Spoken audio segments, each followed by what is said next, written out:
Kebun Binatang Mini atau Taman Satwa di Jalan Jahri Saleh, Banjarmasin Utara wacananya akan mulai dibenahi pada tahun 2025 mendatang. Adapun yang akan dilakukan pembenahan adalah kandang satwa wan membarasihi sebaratan lingkungan di Taman Satwa serta menambah sumber daya manusia yang nantinya bertugas memberi makan, memeriksa kesehatan satwa hingga menjaga kebersihan lingkungan. Kebun Binatang Mini atau Taman Satwa di Jalan Jahri Saleh, Banjarmasin Utara, wacananya akan mulai dibenahi pada tahun 2025 mendatang. Adapun yang akan dilakukan pembenahan adalah kandang satwa wan membarasihi sebaratan lingkungan di Taman Satwa, serta menambah sumber daya manusia yang nantinya bertugas memberi makan, memeriksa kesehatan satwa, hingga menjaga kebersihan lingkungan. Demikian diperkatakan Kepala Dinas Ketahanan Pangan Pertanian wan Perikanan Banjarmasin Yuliansa Effendi Wetakuni Primatipi Baisukan Jumat 20 Desember 2024. Untuk merealisasikan wacana tersebut, ujar Yuliansa Effendi, anggaran pembenahan hingga penambahan satwa sudah dimasukkan ke dalam usulan yang melakukan pembahasan bersama DPRD Banjarmasin. Anggaran yang diperlukan diperkirakan mencapai 400 sampai 600 juta rupiah.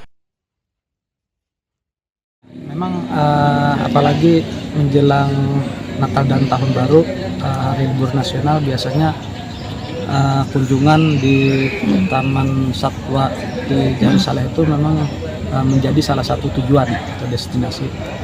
Nah, memang untuk kedepannya di 2025 memang kita alhamdulillah diakomodir ada beberapa usulan yang sekiranya ada perbaikan untuk terhadap fasilitas yang ada di sana. Nah, mudah-mudahan itu berlanjut, kita mau memperbaiki karena bagaimanapun ketika kita ada sarana dan prasarana dan gedung yang atau bangunan yang ada, tentunya harus ada anggaran untuk pemeliharaan tiap tahunnya.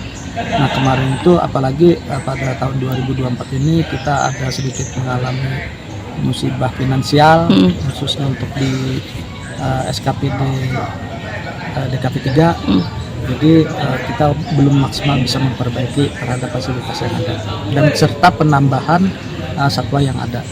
Pak, ini kan diakomodir 2025. Apa sih yang prioritas pertama nanti Pak yang akan lebih dibenahi Pak di Taman Satwa sendiri, Pak? Yang pasti kandang dan kebersihan. Karena bagaimanapun ketika di sana sumber dayanya terbatas, tenaga kebersihan dan tenaga yang memelihara itu terbatas, tentunya kita agak kesulitan dalam hal tersebut. Jadi insya Allah kita perbaikan kandang, kebersihan, dan mungkin kalau yang masih ada dananya, kita akan perbaiki apa yang memang bisa dapat kita perbaiki. Menurut Yuliansa Effendi, pemerintah Kota Banjarmasin akan kembali menjadikan Kebun Binatang Mini sebagai destinasi wisata yang kembali ramai dikunjungi warga, khususnya kekanakan dalam belajar mengetahui ngaran-ngaran satwa.